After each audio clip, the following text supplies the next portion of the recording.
दुनिया के सबसे जरूरी समुद्री रास्तों में से एक पर कुछ ऐसा हुआ जिसका कोई मतलब ही नहीं बनता था। आज हम इसी पहेली को सुलझाने की कोशिश करेंगे। हॉर्मूज विरोधाभास। जरा सोचिए, कोई देश आपको अपने रास्ते से गुजरने की इजाजत दे और जैसे ही आप आगे बढ़ें आप पर हमला कर दे। अजीब है ना? तो फिर ईरान ने ठीक ऐसा ही क्यों किया? उन जहाज़ों पर हमला क्यों किया जिन्हें उसने खुद ही ग्रीन सिग्नल दिया था? तो चलिए सबसे पहले बात करते हैं उस हमले की जिसने सबको हैरत में डाल दिया। और देखिए, ये कोई मामूली हमला नहीं था, ये अपने आप में एक पहेली थी। तो हुआ ये कि हुर्मुज़ की खाड़ी से गुजर रहे दो भारतीय जहाज़ों पर अचानक से गोलियां चलने लगीं। और हमला करने वाला कौन था? कोई और नहीं बल्कि ईरान की सबसे ताकतवर और कह सकते हैं सबसे रहस्यमयी force, Islamic revolutionary guard corps या IRGC। ये नाम याद रखना बहुत जरूरी है। अच्छा हुआ कि कोई जानी नुकसान नहीं हुआ, पर इस एक घटना ने 13 और जहाज़ों को पीछे हटने पर मजबूर कर दिया और एक बहुत बड़ा सवाल खड़ा कर दिया। और यहीं आकर मामला एकदम उलझ जाता है। पता है क्यों? क्योंकि जिन जहाज़ों पर यह हमला हुआ उन्हें किसी और ने नहीं बल्कि खुद ईरान की सरकार ने ही तो गुजरने की परमिशन दी थी। तो सवाल ये उठता है कि क्या ईरान अपने ही खिलाफ काम कर रहा है? अब देखिए, ये जो हमला हुआ ये अचानक से नहीं हुआ था। इसे समझने के लिए हमें जरा पीछे जाकर उस पूरे माहौल को देखना होगा जो हॉर्मुज़ में पहले से ही काफी गरमाया हुआ था। इससे कुछ ही वक्त पहले अमेरिका ने एक बड़ा ऐलान किया था। उन्होंने कहा, भाई हॉर्मुज़ की खाड़ी तो खुली है लेकिन ईरान से जुड़ा कोई भी जहाज वहां से नहीं गुजरेगा। अब ये तो सीधे सीधे ईरान के लिए खुली चुनौती थी। और ईरान इस पर चुप बैठने वालों में से नहीं था। उन्होंने भी पलटकर जवाब दिया। उनका साफ साफ कहना था कि हुर्मुज़ के राजा हम हैं। हम तय करेंगे कि यहां से कौन गुजरेगा और कौन नहीं। तो आखिर चल क्या रहा है? इस पहेली का जवाब ईरान के बाहर नहीं बल्कि ईरान के अंदर ही छिपा है। और ये समझने के लिए कि वहां असली पावर किसके हाथ में है, हमें ईरान के पावर स्ट्रक्चर की गहराई में जाना होगा। देखिए, ईरान में असल में दो पावर सेंटर हैं। एक तरफ है वहां की चुनी हुई सरकार जो राष्ट्रपति और डिप्लोमैट्स चलाते हैं।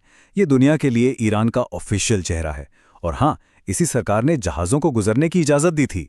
लेकिन दूसरी तरफ है IRGC। ये है असली पावर सेंटर। ये बेहद कट्टरपंथी हैं और सीधे सुप्रीम लीडर को रिपोर्ट करते हैं। और आपको पता है, जहाज़ों पर हमले का ऑर्डर इसी IRGC ने दिया था। तो सोचिए, परमिशन दे रही है सरकार और हमला कर रहा है IRGC। तो सवाल उठता है कि ये IRGC आखिर है क्या भला? ये ईरान की सेना की सबसे ताकतवर शाखा है। लेकिन ये सिर्फ एक मिलिट्री फोर्स नहीं है। ये तो एक तरह से सरकार के अंदर एक और सरकार है जिसका अपना खुद का मिलिट्री है, अपना आर्थिक साम्राज्य है और जबरदस्त राजनीतिक असर भी। ठीक है, तो अब हमें ये तो पता चल गया कि हमला किसने किया, पर सबसे बड़ा सवाल तो अब भी वही है, क्यों? और इसका जवाब है कि ये कोई गुस्से में लिया गया फैसला नहीं था। नहीं, इसके पीछे एक बहुत ही सोची समझी और खतरनाक रणनीति थी। अब जरा इस पूरी स्ट्रैटेजी को समझिए स्टेप बाय स्टेप। पहला, अमेरिका के सैंक्शंस की वजह से ईरान की इकोनॉमी को भारी नुकसान हो रहा था। तो दूसरा, IRGC ने जानबूझकर हॉर्मुज़ में एक ऐसी घटना की जिससे पूरी दुनिया का ध्यान खींचे। तीसरा, इससे हुआ क्या? ग्लोबल ट्रेड में खलबली मच गई और तेल के दाम आसमान छूने का खतरा पैदा हो गया। और चौथा, इससे भारत जैसी बड़ी शक्तियों पर सीधा आर्थिक दबाव पड़ा। और यहीं आता है फाइनल स्टेप, पांचवा। ईरान की उम्मीद यह है कि ये देश फिर अमेरिका पर दबाव डालेंगे कि भाई ये सैंक्शंस हटाओ।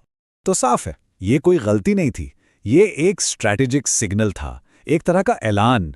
IRGC दुनिया को ये मैसेज दे रहा था कि देखो, नियम चाहे कोई भी बना ले, लेकिन दुनिया भर की एनर्जी सप्लाई का स्विच हमारे हाथ में है।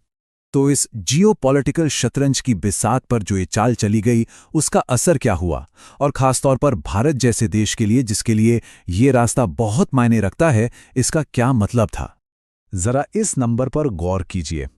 भारत अपनी जरूरत का लगभग 90% तेल बाहर से मंगाता है और उसका एक बहुत बहुत बड़ा हिस्सा इसी हुर्मुज़ की खाड़ी से होकर गुजरता है।